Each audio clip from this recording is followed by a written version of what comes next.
오늘도 함께 연물을 하며 제가 겪었던 마음의 변화 과정을 말씀드리려 합니다. 여러분들께 도움이 되기를 바랍니다. 요즘 여러분께 들려드리는 이야기는 인생의 법칙에 관한 것입니다.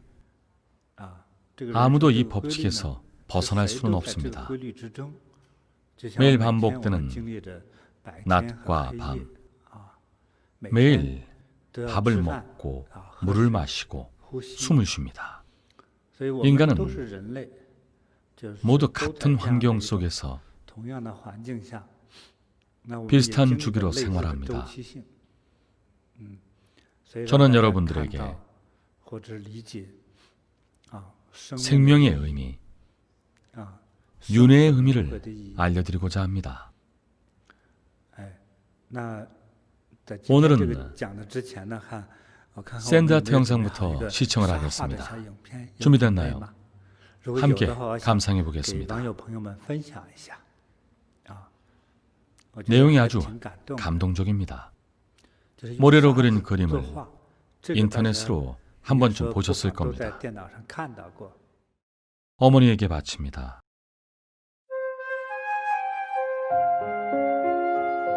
시간이 다 어디로 갔을까? 가수 왕정량.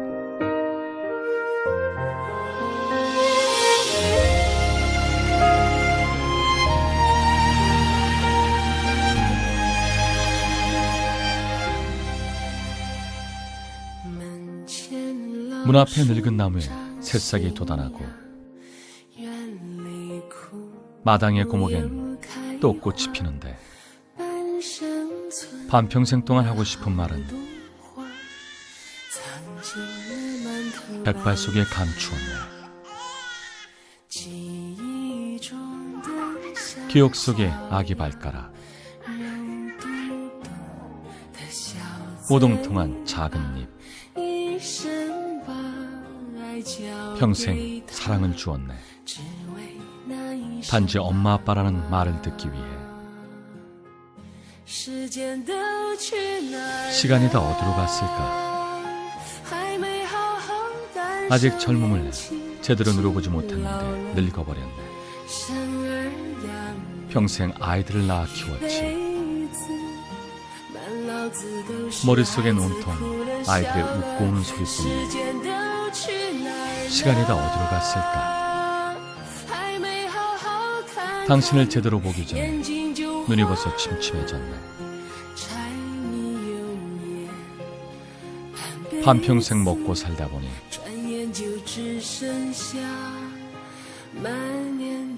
눈 깜짝할 사이에 얼굴엔 주름만 남았네.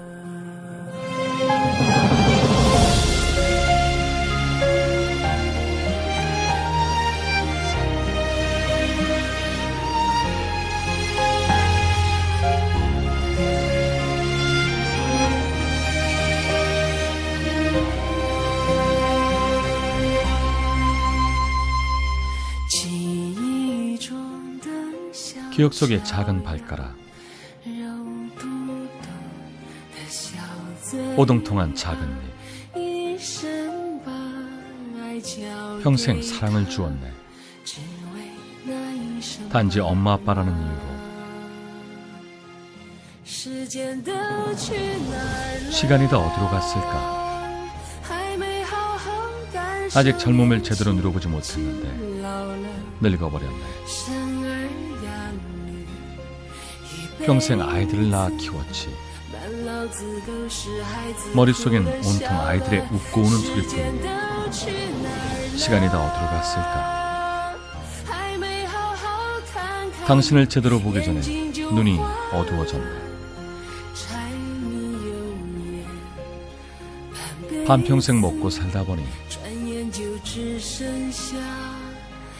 눈 깜짝할 사이에 얼굴에 주름만 남아있네.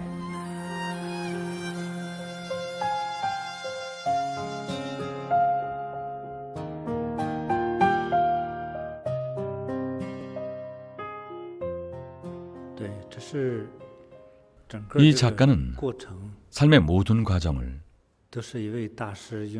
모래로 표현했습니다. 다들 감동하셨을 겁니다. 이 과정이 바로 우리의 삶이자 시간이고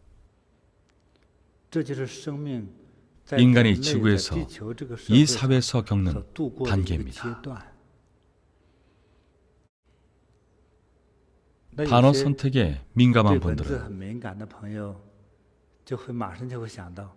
스승님 아닙니다. 삶의 단계가 아니라 삶의 전부입니다. 출생에서 죽음에 이르기까지 학교를 다니다 연애하여 결혼하고 일자리를 찾고 아이를 낳고 퇴직하고 늙어가는 그 과정은 한 사람의 인생입니다. 삶의 진정한 의미는 사계절이 바뀌는 것과 같습니다. 겨울이 다가올 때 낙엽이 지는 것은 죽었기 때문이 아니라 다시 태어나기 위해 새로이 피어나기 위해 지는 것입니다.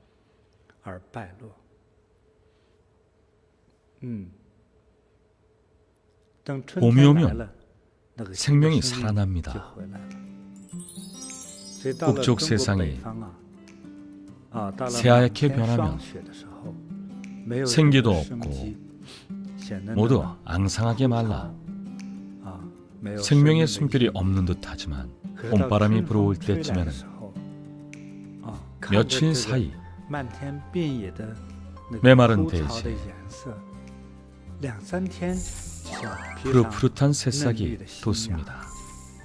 밝은 노랑 치마를 입은 어여쁜 아가씨처럼 세상이 아름다워집니다. 생명이 소생합니다. 생명은 되살아나고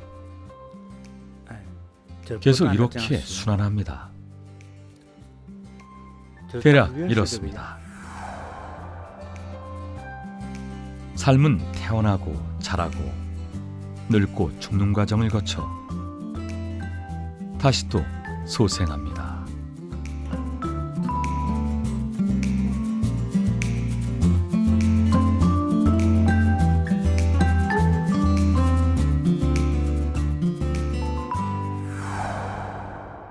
생명의 소생 과정을 좀 더 구체적으로 말하자면 인간의 생명은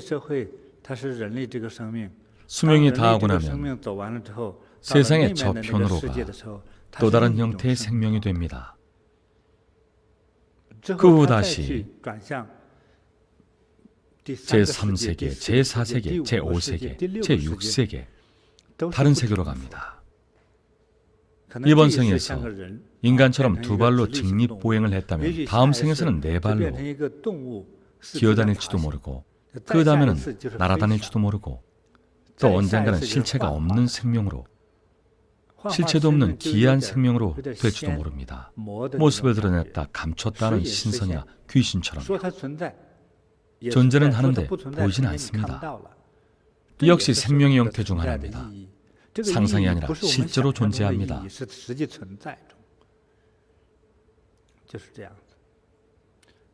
그럼 그런 생명도 있나 싶을 수 있는데 여러분께 알려드리죠. 바다를 한번 생각해 보십시오. 바다에는 얕은 층, 중간층, 심층, 해구에 다양한 생명이 있습니다.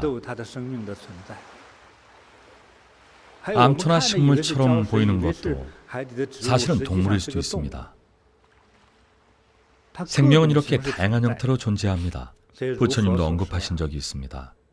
생명은 다양한 형태로 존재합니다. 어미로부터 난 생명, 알에서 난 생명, 어미로부터 난 생명은 무엇일까요? 여기 계신 분들이 그러한 생명입니다. 혹시 알에서 태어난 분 손들어 보세요. 어머니가 혹시 알을 낳았나요?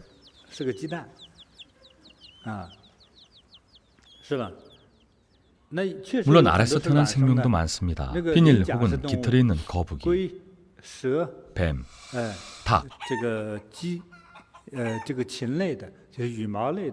공룡, 모두 알에서 태어납니다. 알에서 태어나는 생명들입니다. 알에서 태어나는 생명. 습한 곳에서 태어나는 생명도 있습니다. 모기, 불나방, 벌레, 메뚜기처럼 습한 곳에서 태어납니다.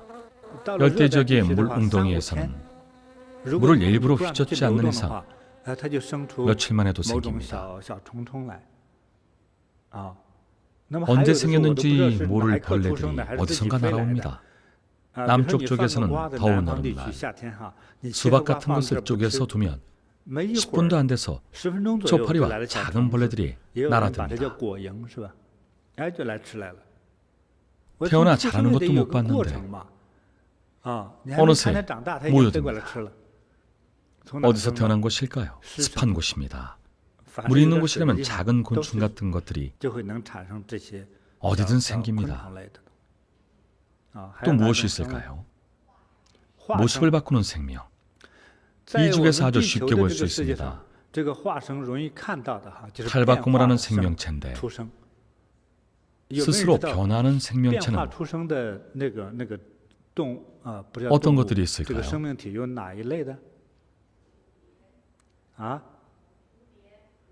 나비. 맞습니다. 그 전에는 나비가 아닐까요? 나비의 엄마 아빠는 나비가 아닙니까? 벌레 같은 거였죠. 나비 전에는 애벌레였습니다. 그럼 애벌레는 나비일까요? 아리송하죠.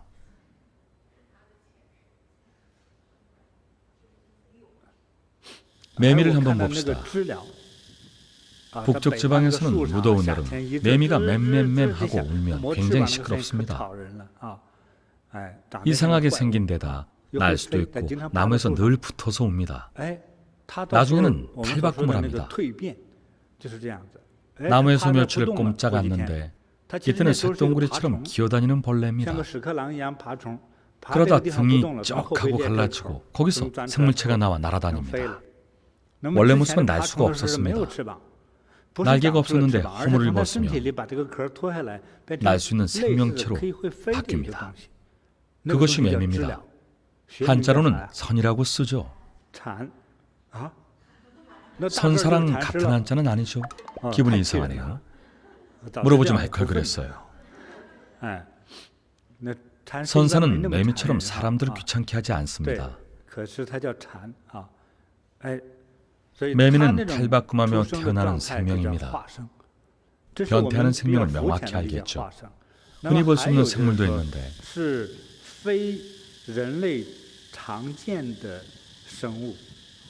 흔히 볼 수 없는 생물, 요괴나 마귀가 그렇습니다. 이해하기 어렵고 이름을 붙일 수도 없는 데다 눈에 보이지도 않습니다. 나타났다 사라졌다가 합니다. 존재한다 해도 느끼거나 보거나 만질 수 없습니다. 특정 상태에 들면 그러한 생명체를 볼 수도 있는데 지구에 온 외계인 같은 느낌이지만 분명 보는 사람들이 있습니다. 외계인 본 사람 있습니까? 없군요. UFO는요? 날아다니는 접시 말입니다. 보통 부부싸움 할 때 날아다니는 접시 말고요. 저는 본 적이 있습니다. 외계인은 직접 본 적 없지만 UFO는 아주 선명하게 목격했습니다. 괜히 신비감을 주려는 것이 아니라 저 말고도 본 사람이 많을 겁니다. UFO만 전문으로 찾아다니며 사진을 찍는 분들도 있습니다. 보통 밤에 나타나기 때문에 좋은 카메라를 들고 한밤중에 잠도 자지 않고 특정 장소에서 기다립니다. 누군가는 정말 포착을 합니다. 저는 우연히 목격했습니다.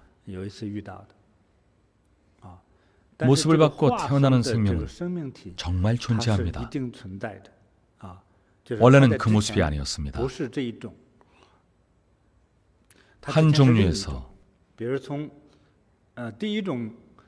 다른 종류의 생명체로 전혀 다른 모습으로 바뀝니다. 게임 캐릭터가 레벨업 하듯이 말입니다. 처음에는 젓가락을 들고 싸우다가 단검으로, 그 다음엔 보검으로, 나중에는 불을 내뿜는 초특급 보검으로 바뀝니다. 계속 레벨업을 하면서 생명체에 조금씩 변화가 일어나고 모든 변화가 완성되면 다시 태어납니다. 상상력이 조금 필요하겠죠. 허무맹랑한 것이 아닙니다. 상상력이 풍부한 사람은 창의력이 뛰어납니다. 오늘날 모든 첨단 제품은 다 상상력에서 나왔습니다. 천리밖의 소리도 듣는다고 해서 천리이라 불린 전화기도 다 상상에서 시작됐습니다. 하늘을 날고 싶었던 사람은 비행기를 발명했습니다. 100년 전쯤 어떤 형제가 하늘을 날고자 했습니다.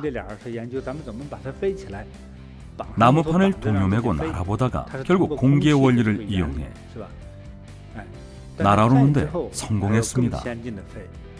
인터넷을 찾아보면 엔진과 날개를 몸 양쪽에 묶고 날아오르는 실험이 있습니다. 아주 단순한 생각이었지만 사람이 하늘을 나는데 좋은 출발점이 되었습니다. 앞으로 10년 안에 개인 비행기가 발명돼 사람들이 사용할 겁니다. 황당하게 들리겠죠. 처음 제 본문을 듣는 사람은 저를 허풍쟁이라 하겠지만 허풍을 친다는 건 역시 상상력이 있다는 것이고 상상력은 창의력이 있다는 뜻입니다. 정말로 누군가는 만들어낼 것입니다. 과학자들은 기술이 있지만 애초에 아이디어가 없습니다. 그런데 어떻게 만들겠습니까? 제 아이디어로 만들면 저에게 지분의 절반을 주십시오. 개인 비행기는 정말 출시될 겁니다. 무인 비행기나 사륜구동 기어를 사람 몸에 붙일 수도 있겠죠. 그럼 초특급 병기처럼 날아오를 겁니다. 이건 그나마 상식적입니다. 이건 역시 간단한 생각으로 원리를 이해할 수 있습니다. 프로펠러 하나 없이 하늘로 솟아오르는 방법을 생각할 수도 있습니다. 충분히 가능합니다. 지금은 황당하다고 생각하겠지만 오늘 이 얘기를 들은 누군가가 작심하고 만든다면 몇 년 안에 제품이 나올 겁니다. 우리가 의심하고 있을 때 누군가는 이미 팔고 있을 겁니다. 틀림없습니다. 새로운 휴대폰으로 교체하는 시기를 봐도 엄청 빠르지 않습니까? 20년 동안의 휴대폰 발전 속도는 인류의 창의력이 가장 뛰어난 시기 동안 100만 명이 넘는 사람들이 첨단 휴대폰 연구에 뛰어들었습니다.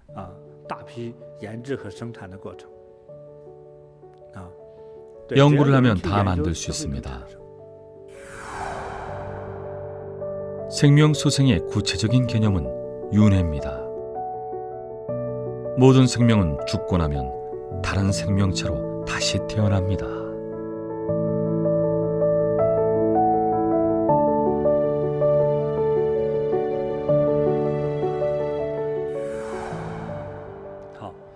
방금 말한 네 종류의 생명체 이외에 그리고 유색과 무색도 있습니다. 유색은 형체가 있는 것, 형체가 있어 보고 만지고 느낄 수가 있습니다. 무형, 무색도 있습니다. 무색은 형체가 없는 것. 하지만 존재합니다. 우리의 상상력을 넘어섭니다. 형체가 없다는 게 뭔지 이해하기가 어렵죠. 인간이 사용하는 도구나 재료는 다 형체를 기반으로 합니다. 과학기술은 20세기를 지나오면서 지금은 21세기입니다만 20세기 말부터 무선 기술을 이용하기 시작했습니다. 21세기 초에는 무선 전자기기를 연구했습니다. 라디오, 발신기는 이미 있었죠. 20세기 말 1990년대부터는 무선 기술이 가전에 응용되면서 에어컨, 전화기, TV, 리모컨 등이 회로 없이 작동하기 시작했습니다. 형체를 뛰어넘은 것이죠. 대신 빛이나 파장, 소리, 빛의 일종인 적외선을 사용했습니다. 빛의 일종인 자외선의 광화학 반응은 더 우수합니다. 이런 형체가 없는 물질을 사용해 정보 전달의 매개체로 이용하는 것이 훨씬 효과적이라는 걸 발견한 거죠. 지난 100년 혹은 70년 사이에 유럽이나 미국 등 선진국의 과학자들이 무선 기술을 연구했습니다. 우주에서 태양에너지를 모으는 발전기도 그중 하나입니다. 다만 태양에너지로 모은 전기를 지구로 전달하는 방법은 아직 발견하지 못했습니다. 기술은 이미 이뤄냈습니다. 연구 자체는 거의 성공 단계였지만 정치적인 이유와 투자상의 문제로 성공적이었던 프로젝트가 중단되고 말았습니다. 기술이 안 되는 것이 아니라 이익 집단의 충돌 때문이었죠. 형체가 없는 것이 더 강합니다. 그것을 사용한 후에는 우리가 알고 있던 물질이나 공간, 큰 것과 작은 것의 개념이 바뀌고 세상을 보는 우리의 시각도 완전히 달라집니다. 과학자들은 그저 빛, 소리, 파장,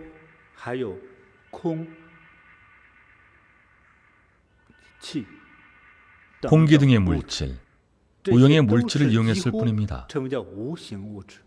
생각나는 것만 해도 이만큼 많습니다. 유상과 무상도 있습니다.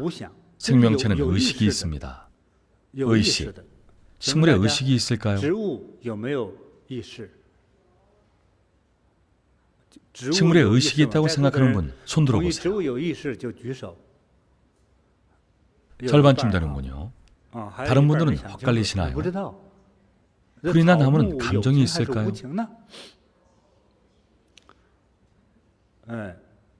제가 지켜본 바로는 관찰을 해본 적도 있는데 제 견해는 이렇습니다. 주파수가 좀 단순하긴 하지만 의식은 있는 것 같습니다. 사람의 의식이나 뇌처럼 정밀하거나 복잡하진 않지만요. 나무는 손발이 없어서 뜻대로 움직일 수는 없습니다. 영화처럼 벌떡 일어나 걷거나 싸울 수는 없지만 감각이나 의식은 있습니다. 싱가포르의 어느 해변에서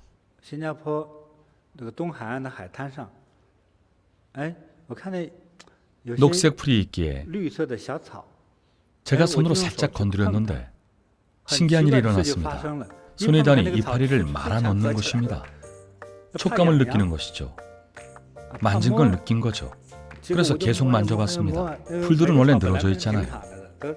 양갈래 따은 머리처럼 늘어져 있었는데 만지는 순간 치치치하며 이파리를 말아 넣었습니다. 식물도 느낄 수 있었습니다.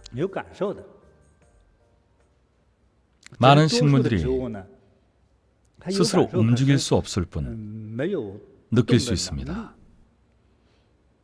식물인간 같은 거죠. 다른 사람이 만지면 느낄 수는 있지만 움직일 수 없습니다. 팔다리의 움직임을 통제할 수 없을 뿐이죠. 자극을 줬을 때 표현하는 식물도 있습니다. 수줍음을 탄다는 뜻의 함수초가 그렇습니다. 미국의 한 과학자가 실험을 했는데요. 완두콩을 사서 같은 품종의 완두콩을 사서 습도, 온도, 비료, 토양, 햇빛 등 환경을 동일하게 맞췄습니다. 완두콩에도 감정이 있는지 알아보는 실험이었습니다. 한쪽 완두콩은 항상 칭찬하고 긍정적인 말을 했더니 보름밖에 안 됐는데 잘 자랐습니다. 한 달이 넘은 것처럼 잘 자랐죠. 콩도 주렁주렁 열렸습니다. 예쁘고 풍성하게 열렸습니다. 다른 완두콩은 대조군으로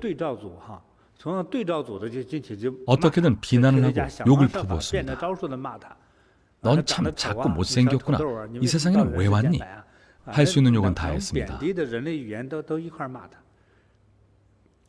그 결과 알이 꽉 차거나 예쁘게 열린 콩이 하나도 없었습니다. 누렇게 뜨고 비실비실한 데다 절반은 다 죽어버렸습니다. 칭찬을 받은 콩은 잘 여물었는데 말이죠. 음악을 듣고 자란 콩도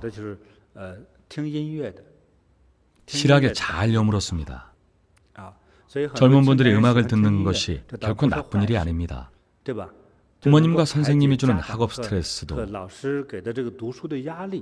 창작의 스트레스도 음악을 들으며 해소할 수 있습니다. 보다 건강하게 자랄 수 있습니다. 아이들이 음악이나 예술을 즐기는 것은 오히려 좋은 일입니다. 식물도 감각이 있다는 사실이 실험을 통해 입증됐습니다. 일단 유상과 유정이라고 표현하겠습니다. 불법에 유정중생이란 말이 있습니다. 유정중생이라는 이 말에서 유정이란 무엇일까요? 연애를 하거나 말을 하는 등 감정이 있는 것을 유정이라 합니다. 인간만 그런 것이 아닙니다. 인간은 왜 개를 좋아할까요? 10년, 20년을 기르던 개가 죽으면 마음이 굉장히 아픕니다. 저희 마을 주민 한 분은 이미 나이를 먹은 유기견을 데려와 9년, 10년을 기르다 병에 걸려 죽자 죽은 개를 위해 관을 짜고 모든 친구들, 동창, 지인들을 불러서 개 장례식을 치렀습니다. 1990년대 당시 그 장례식 비용으로 100만 원을 넘게 썼습니다. 그런데 몇 년 후 남편이 죽었을 때는 30만 원밖에 안 썼습니다. 관 크기도 개에 비해 절반밖에 안 됐습니다. 남편은 늘 속만 썩였지만 개는 본인을 사랑해줬다면서요. 개도 유정중생입니다. 인간의 말을 못할 뿐이죠. 사실 개가 말을 하면 키울 필요가 없습니다. 앞잡이가 될지도 모릅니다. 앞잡이는 정말 무섭습니다. 누가 좋아하겠습니까? 사람처럼 내 비밀을 떠벌릴 테니까요. 말을 못하는 개는 비밀을 좀 보거나 들어도 괜찮습니다.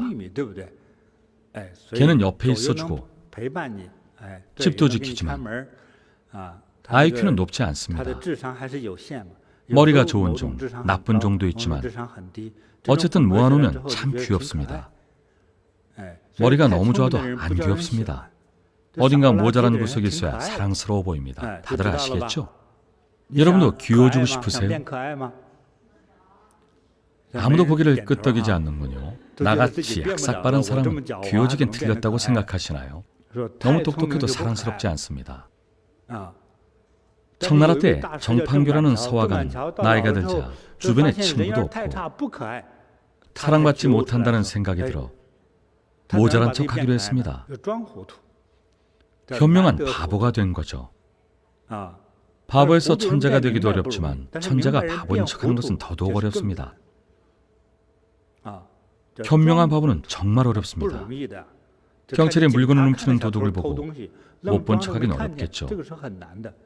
본성을 거스르니까요. 수행이 부족해서 그렇습니다.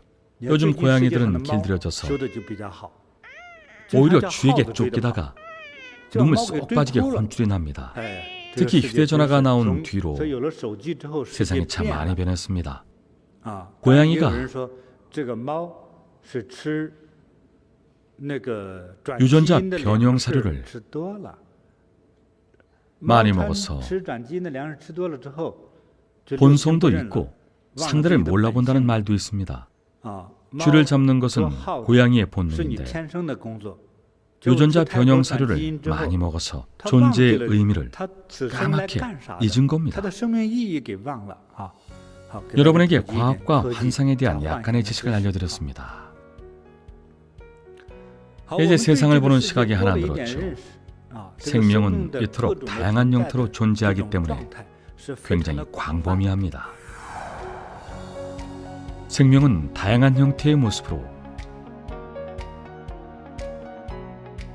쉼없이 순환과 윤회를 거듭합니다.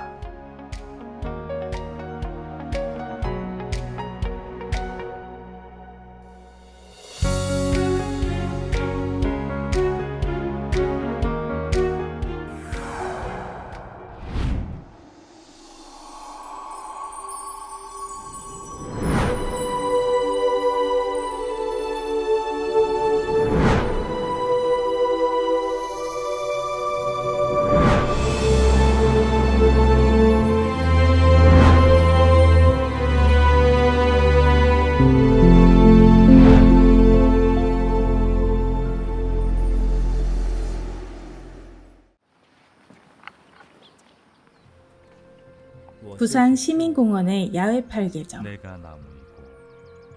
이른 아침 팔괘내공을 하는 사람들의 한 걸음 한 걸음이 신선한 아침 공기를 가릅니다. 오늘의 주인공은 팔괘내공 5년차, 팔괘내공을 몹시 사랑한다는 이분입니다. 제 삶이자 모든 것이 돼버렸죠. 팔괘내공이. 팔괘내공이 자신의 모든 것이라는 임정화님의 이야기 들어볼까요?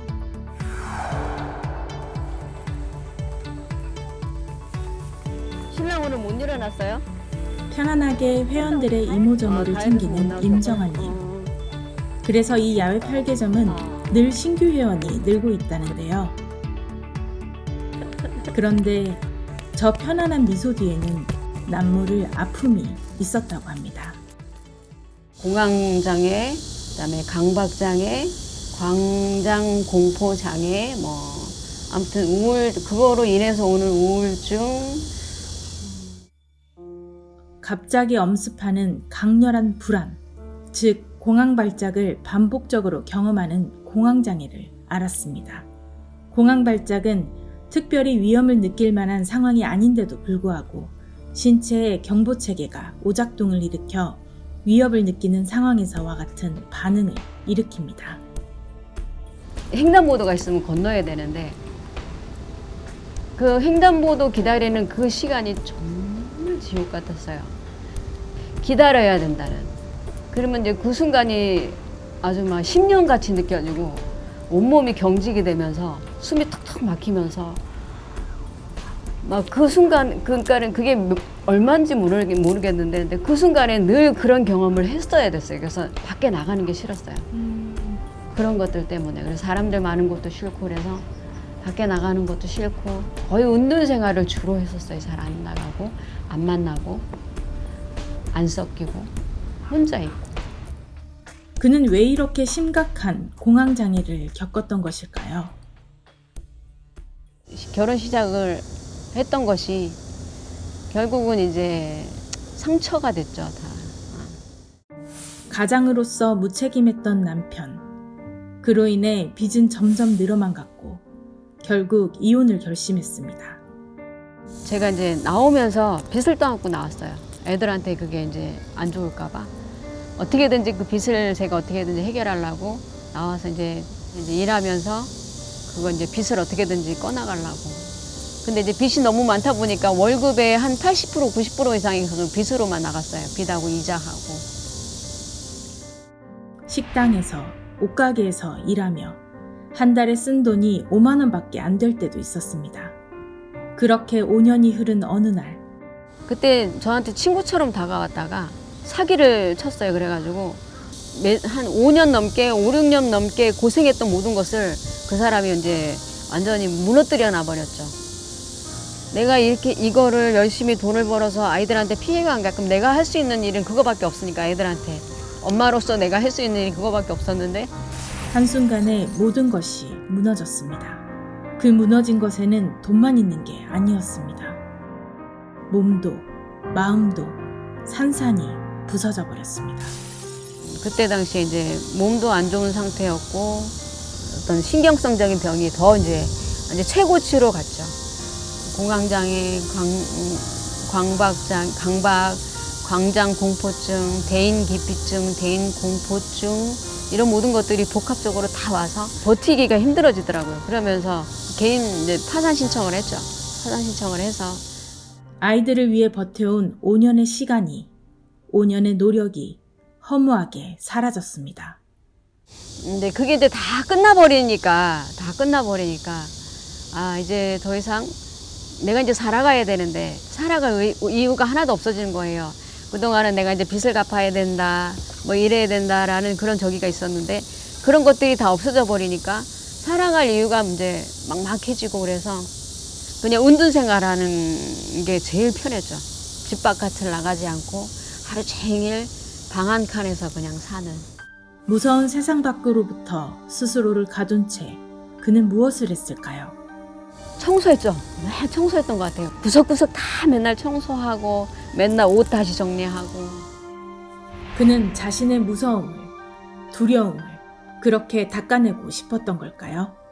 기회가 주어진다면 나는 내 인생만큼은 행복한 삶을 추구하면서 살 거다.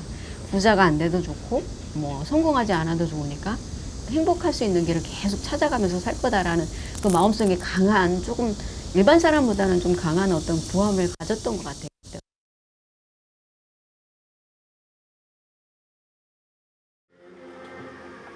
그때 지인을 통해 보리 선수를 알게 되었습니다. 转身 방향을 바꿉니다. 아래로만 내려가던 인생의 내리막에서 방향을 바꿔 다시 걸음을 내딛었습니다. 그 첫 걸음에 팔괘내공이 있었습니다. 공황장애가 있고 불안 심리가 있는 사람들은 그거는 정말 용기를 내야 되는 부분 같아요. 했죠. 이제 시작을 했는데 나가서 이제 용기를 내서 한 번, 두 번, 세 번. 다 나만 보는 것 같고 다 나한테 뭐라 하는 것 같고 불안하고 심장은 뛰고 사실 이 세포 하나가 다 이렇게 곤두서는 느낌이에요. 머리가 쭈뼛쭈뼛 서는 느낌이고 그러면서 막 그냥 땀이 바짝바짝 나고 막 올라오는 거죠. 불안 심리 그런 것들이. 되게 신경이 불안하는 사람들은 뭔가를 해야지만 약간 그 불안을 잊거든요. 근데 이제 팔기에는 움직이잖아요. 움직이는데 조급한 움직임이 아니라 차분한 움직임이잖아요. 그러니까 이제 차분하게 움직이면서 나무를 바라보고 가장 편안한 상태, 긴장하지 않은 상태를 계속 이렇게 추구하다 보니까 어느 순간에 我们来自自然 우리는 자연에서 왔고 我们既是自然 우리가 곧 자연입니다. 내가 바로 너이니 무서울 게 없었습니다. 내가 바로 나인데 뭐가 두렵겠습니까? 看到远山与山相融 멀리 산이 보이고 산과 내가 하나가 됩니다. 我就是山山就是我 내가 바로 산이고 산이 바로 나입니다. 感受着日月星辰的呵护 일단 그런 상태에 나는 일단 놔두고 내가 순간 산이 되고 순간 하늘이 되고 순간 드넓은 바다가 되고 그렇게 되면 일단 그랬던 감정이나 모든 그런 상태에 나는 일단은 순간은 없어지잖아요. 없어지고 산이 되고 그렇게 되면 이제 마음이 이제 평온해지고 또 어떤 다시 평정심을 찾게 되고 그런 시간들이 계속 반복적으로 꾸준히 되면서 이제 좀 내가 더 강해지고 그 일어나는 감정 처리에 대해서 어떻게 해야 되는지를 이제 배우게 되고 그런 과정에서 팔괘내공이 진짜 도움이 많이 된 것 같아요. 그에게 들이닥쳤던 모든 두려움은 나무 주위를 돌며 어느 순간 사라져 있었습니다. 그리고 다시 당당하게 세상을 마주하고 있었습니다. 내 몸이나 이런 정신이나 마음, 이 불안증이나 이런 것들은 계속 폭풍우가 계속 휘몰아치는 그런 듯한 어떤 느낌이에요.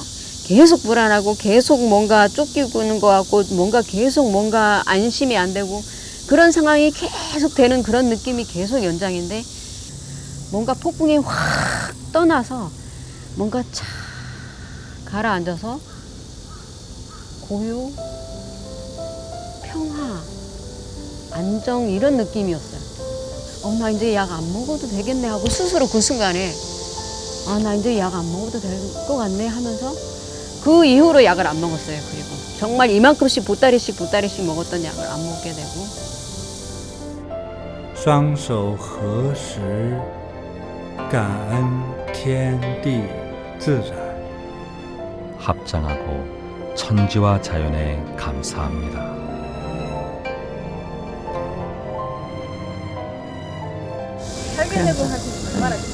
저는 한 5년 좀 넘었는데 오래 하다 보니까 팔계노공을 통해서 좋아지는 사람도 많이 만나게 됐어요. 팔계노공은 기독교인도 하고 크리스찬도 하고 성당 다니시는 분도 하시고 무종교인도 하시거든요. 하기만 하면 다 효과를 보기 때문에 이게 진정한 불법이 아닐까라고 생각을 해요. 불법은 다른 게 아니라 중생들한테 행복을 주는 굉장히 감사하고 스승님을 만나게 너무너무 감사하고 스승님께서 이끌어 주신 게 감사하고 그냥 스승님 감사합니다. 스승님 감사합니다.